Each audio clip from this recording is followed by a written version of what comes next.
ជាកញ្ចក់ឆ្លុះបញ្ចាំងពីអត្តចរិត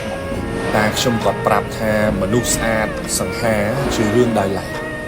តែបើចង់ដឹងពីចរិតពិតរបស់គេទៅមើលការងារដែលគេធ្វើទៅដឹងមនុស្សធ្វើការមកចត់ជីវិតរបស់គេក៏មកចត់ដែរមនុស្សធ្វើការបែបចុងដៃចុងជើងជីវិតរស់នៅរបស់គេក៏មិនគួរឲ្យទុកចិត្តដែរចុងដៃចុងជើងដូចគ្នាមនុស្សធ្វើការឡប់ឡាយជីវិតរបស់គេក៏ឡប់ឡាយដូចតែគ្នានិយាយទៅកិច្ចការមួយវាឆ្លុះបញ្ចាំងពីចរិតមនុស្ស70ទៅ80% ហើយជាមួយការពីខ្ញុំនៅតូចលោកតាគាត់បង្រៀនថាការងារអីក៏ដោយបើស្រឡាញ់ចាំធ្វើបើមិនស្រឡាញ់កុំធ្វើ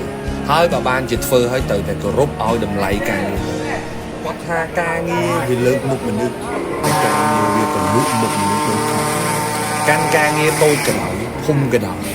ត្រូវធ្វើវាឲ្យមាំកុំធ្វើលេង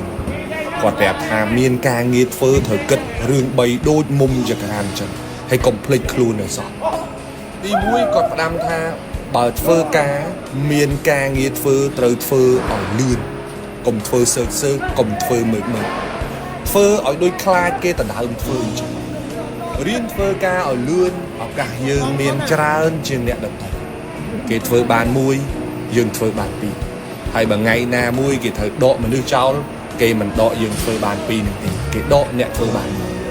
ពេលធ្វើការត្រូវគិតថាការងារនឹងវាប្រៀបដូចជាការងាររបស់យើងចឹងការងារបង្រៀនមនុស្សយើងទម្លាប់ធ្វើការឲ្យគេមួយយឺតមើកអ្នកដែលខាតពេលហ្នឹងក៏ជាយើងហើយអ្នកបង្កើតទម្លាប់អាក្រក់នៃការធ្វើការហ្នឹងក៏ជាយើងដូចគ្នាហើយបើថ្ងៃណាមួយយើងចេញទៅរកស៊ីខ្លួនឯង